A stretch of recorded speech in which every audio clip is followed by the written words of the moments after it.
What's up, everyone? My name is Ethan. Welcome to Splash City. If you're new, don't forget to subscribe, and let's get into it. So today, we're continuing along with our offseason breakdown series, taking a look at the Boston Celtics, who have already started their offseason. They already made a big trade, during the middle of the playoffs, moving Kemba Walker for Al Horford, and they've already made some big personnel changes in terms of coaching and front office, so they're well on their way, and they've got a lot of decisions up ahead because they had a disappointing year this season. Obviously, an injury to Jaylen Brown in the postseason kind of just knocked them out. I mean, they were going up against the Nets anyway. They weren't going to have a chance to win, but pretty disappointing playoff finish for them, especially given the high expectations for this team going into the season, just because a lot of people had them picked to be one of the top seeds in the Eastern Conference, and on paper this is a very good roster, but ultimately they just didn't really pan out this season. Had a lot of things thrown their way that they weren't able to deal with perfectly, and the team struggled as a result. So let's get into the Celtics, what they're going to do to fix this team, get them back on track.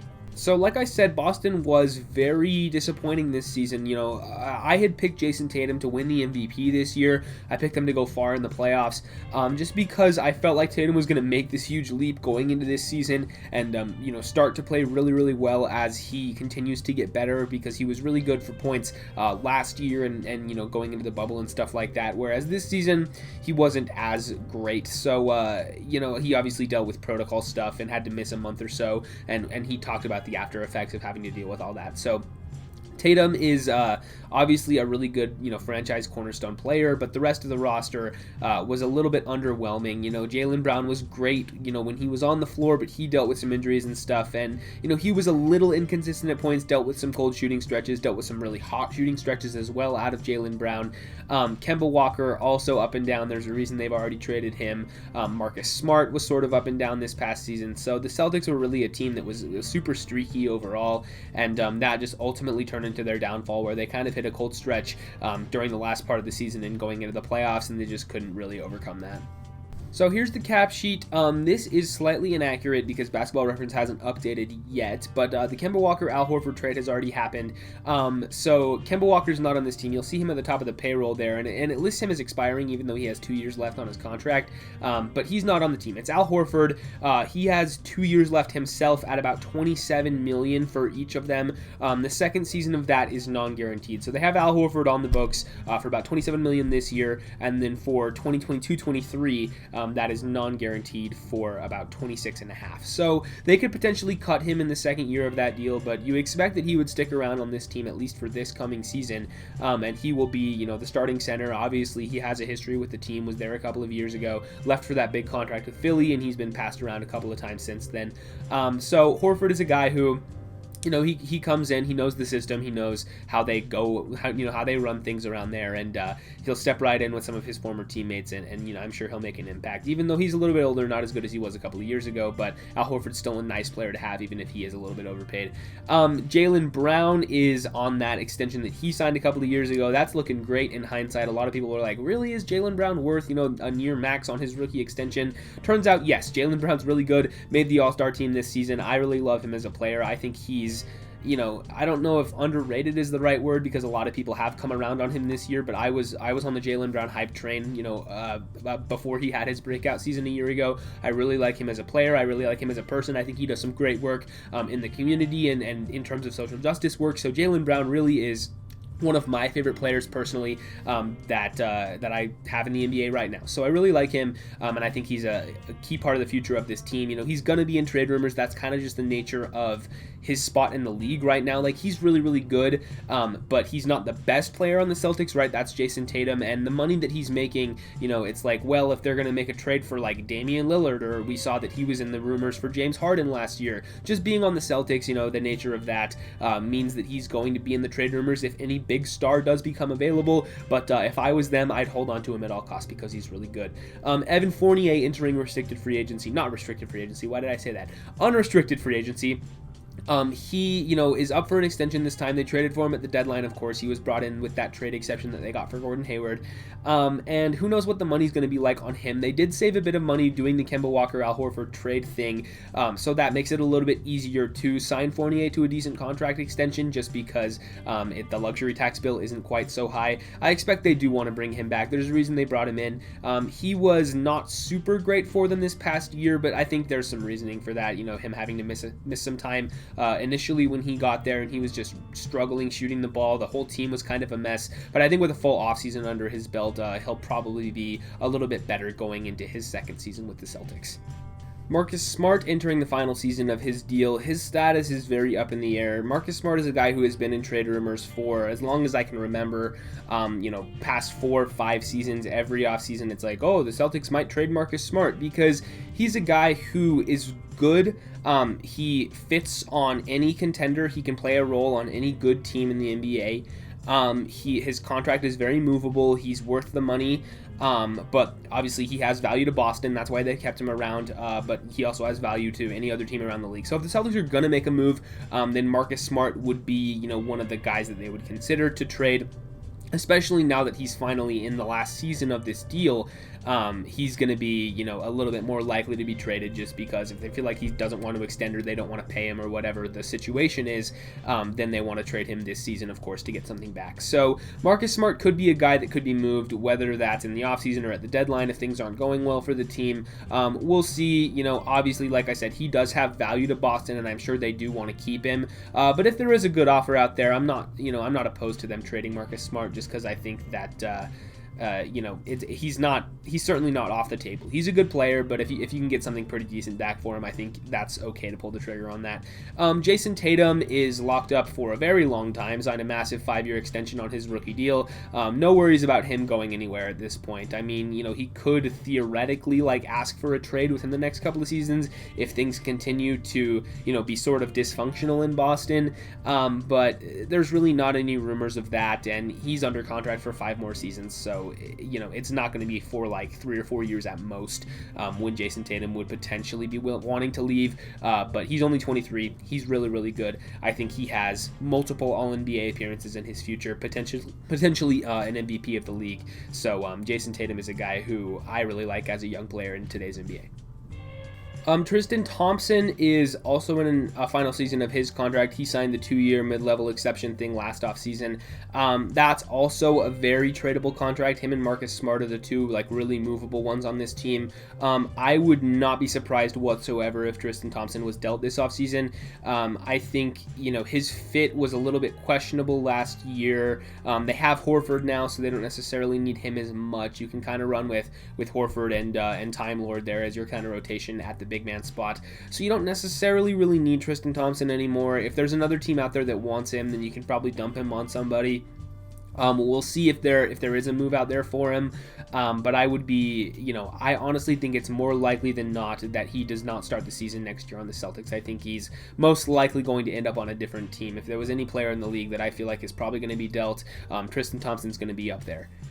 A couple of young guys coming up here. Romeo Langford, Aaron Nesmith, Grant Williams, all still on rookie contracts. Langford has dealt with some inconsistency, injuries and stuff early in his career, but there's a reason he was a lottery pick. Only 21 years old. He's got some really high upside, so I would expect him to be back unless there's, a big trade that they make where they have to throw in some more assets, and Langford would probably be the guy to go. But I don't know if there's necessarily that move out there for Boston this offseason, so I expect they'll keep him. Aaron Nesmith was not in the rotation at all for the first half of the year and really came on strong for the second half. He got in the rotation, played some good minutes. His shot was coming around. He was playing really all around good basketball. I like Nesmith a lot. I expect that he will stay on the team for a couple more years.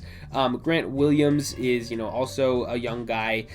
He's also a little bit inconsistent, as is kind of the theme with some of their young guys on this roster. They show some flashes, but have some really low moments as well. Grant Williams is his shooting numbers were better this past season. His minutes were up a little bit. I'm not entirely sure on his role moving forward. He's an interesting player. He's kind of a unique player. And I think he can still be good, but I'm not entirely sold on him in terms of, sticking on this team long term. So we'll see with Grant Williams, but I'll defer on that one. I'm not entirely sure. I don't really have an opinion on him. Luke Cornett is going to be not restricted. He is unrestricted as well. I don't know why I keep saying restricted. Luke Cornett is entering free agency. He was brought over from the Bulls in that three-way trade mid-season, and he was actually okay with Boston, surprisingly. He played 18 games for them, played 14 minutes in those 18 games. And I was pretty shocked with that because Luke Cornett is a guy who has not done much in his NBA career so far. He's kind of become a meme for not being very good. But with Boston, I thought he was actually okay.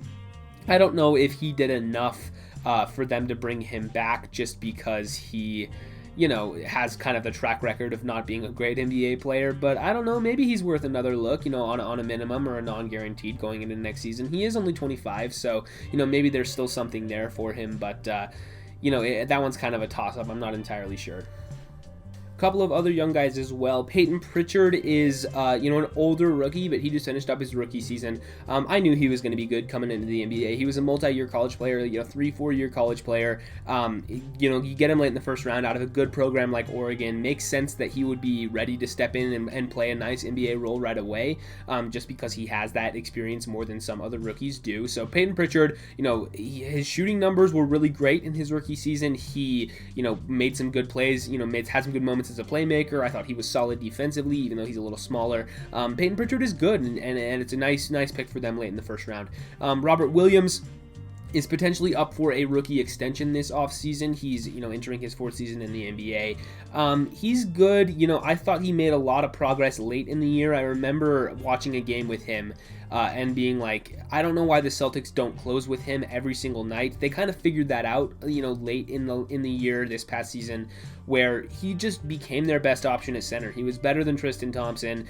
He was better than, Luke Cornett or Mo Wagner when he was on the team for 10 minutes or whoever else they had, right? Robert Williams ended up being the best option for them to close the game with on most nights. So I think he's good. Obviously he has those character issues and things, off the court things that was the reason he kind of slipped in the draft a little bit. But he's a guy with a ton of upside, and I would expect them to keep him around. Don't know if they'll extend him this offseason. They might wait till restricted free agency next summer, but either way, I would hope that the Celtics would want to keep him around long term because I do think he is the answer at center for them. They do have Horford for this coming season, but obviously he's in his 30s and he's not going to stick around for a very long time, so I would expect Robert Williams to be in the future plans of this team because he is a really good player.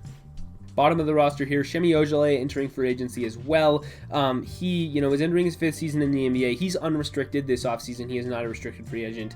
And they can bring him back. He's an okay player. He's pretty good, right? He's shown some flashes in his NBA career so far. I think he's gotten better every season. And his minutes have gone up. But, is he really worth bringing back? Who knows? Maybe he's worth something to another team, more than the Celtics who think they might use him better. I have no idea. But I wouldn't be opposed to them bringing him back on a minimum. If not, it's not the end of the world there. Carson Edwards, another young guy on the roster, hasn't played much so far in his career. I would hope that he would get some more minutes in his third season, see what he can do, because if he can't get on the court after 2 seasons, things are generally not a good sign. So we'll see if he's able to get some more consistent rotation minutes. If not, it might be near to the end for Carson Edwards. Jabari Parker is non-guaranteed. They brought him in after he was bought out by the Kings, and I thought he was actually pretty good for them. He showed up and gave them some good minutes at the big man spot. I think he does have a role on next year's team if they want to bring him back. It is non-guaranteed, so they can cut him. No harm, no foul. But I would not be shocked if they kept him on the team on that deal. There's a reason they signed him for next season. It's a low risk move, and if it pans out, then you got a nice rotation player at a cheap deal. So Jabari Parker, I thought was actually okay for them. Taco Fall and Tremont Waters on these 2-way contracts. Taco Fall's kind of a meme among NBA fans, of course, given that he's 7'6", he's huge. Taco Fall's he's fine. I actually like him as a rotation option for them. They've used him in very specific scenarios over the past couple of years, and it makes sense to have a guy on the roster to be able to either defend inbound plays or be at the basket if the opponent needs a layup or whatever like that. So Taco Fall is he's nice to have in specific situations. And I would like them to bring him back just because I hope that he does stick around in the league. And then Tremont Waters is, a two-way guy. He's okay, but nothing really special. So, one way or the other doesn't really matter too much. And then also Moses Brown is on this roster. You won't see him on the spreadsheet here, but he was brought in that Al Horford-Kemba Walker trade. His contract is for, a couple of seasons. It's very cheap. I expect that he will stick around as well. He was kind of thrown into that trade, but he played really well with OKC this past season, and he's a guy with a little bit of upside, so I think that they'll probably want to keep him around on a cheap contract. So for the Celtics this offseason, they don't really have a draft pick. They have pick number 45. Yeah, they have pick 45 in the second round, but they traded their 16th pick to get off the Kemba Walker money, so they don't have that one anymore. They do have that mid-second round pick, but they don't really need any other young guys. I kind of just went through. They do have a lot of guys still on rookie contracts and younger players on this roster already. None of them are super great cornerstone pieces because now Jason Tatum and Jaylen Brown are on their second contracts, but they do have some younger guys on the roster. What this team really needs is some cheap veterans who are able to contribute. So, sign some guys who are willing to, play a role off the bench or be spot starters or whatever on veteran minimum contracts or close to it. And that's really going to be how you have to fill out the roster this season. But they do need to make some trades just because they don't have too many free agents. So the options to shake up the roster are limited. I assume they want to bring back Fournier. And other than that, the other free agents don't really matter too much, and they already made the Walker Al Horford swap. So I think that there are going to be some moves in store for Boston. They still actually have a leftover trade exception from Gordon Hayward. They have about $11 million of it left to use because they used they used some of it on Fournier, of course. They have a little bit left over. It's a little bit complicated, rules for sign and trading a player in free agency. They could potentially do that, but that's really complicated and hard to pull off. And then you could also just trade for somebody who's already on the money, but, who is out there for under $11 million. It's tough to say. So maybe they'll end up using that. Maybe they won't. But they also just need to consider, shaking up this roster and making some changes because it's clear that this current iteration of the Celtics is good, but it's not really title winning, and they need to, shuffle the supporting cast around their stars. And then I'll talk about the coaching shift real quick. Obviously, Danny Ainge stepping down as GM and then Brad Stevens stepping into that role. They hire Ime Udoka as head coach. Interesting choice there, for everybody involved, having Brad Stevens go to the front office because we know Brad Stevens is a very good NBA coach. He's one of the better coaches in the league, but he decided that he had enough of it and he would rather do the front office role. So we'll see if he's any good at that job. I did think that the Kemba Walker trade was a decent move. You maybe could have gotten, something a little bit different rather than having to give up a pick and then still having to deal with Al Horford's money. But, they were in a tough situation there with Kemba. And then we'll see what Brad Stevens does with his other moves this offseason. I'm going to wait to pass judgment on that. I think Udoka is a great choice for head coach. He's clearly paid his dues as an assistant and spent a long time in the league. So I think he's worthy of getting this opportunity, and we'll see how he does with it. But I think he's a good choice for the coach, and I obviously have not seen him as a head coach in the NBA yet, so I have no idea how good he's going to be, but it seems like he'll be a good fit there. So I like that move for them. But yeah, like I said, for Boston, just get more veteran help, potentially make some moves. I think trade Tristan Thompson is the best thing they can do in terms of, flipping out salary and getting somebody different. And then maybe Marcus Smart trade, but like I said, he still is a good player, so you have to be getting something good back for him. But yeah, I think that's all I have on the Boston Celtics. Like I said at the top of the video, if you're new, don't forget to subscribe, leave a like, ring the bell if you want to. Leave a comment letting me know what you guys think about the Celtics and their offseason. Love to hear your thoughts down in the comments below. But with all that said, I'll see you guys in the next one.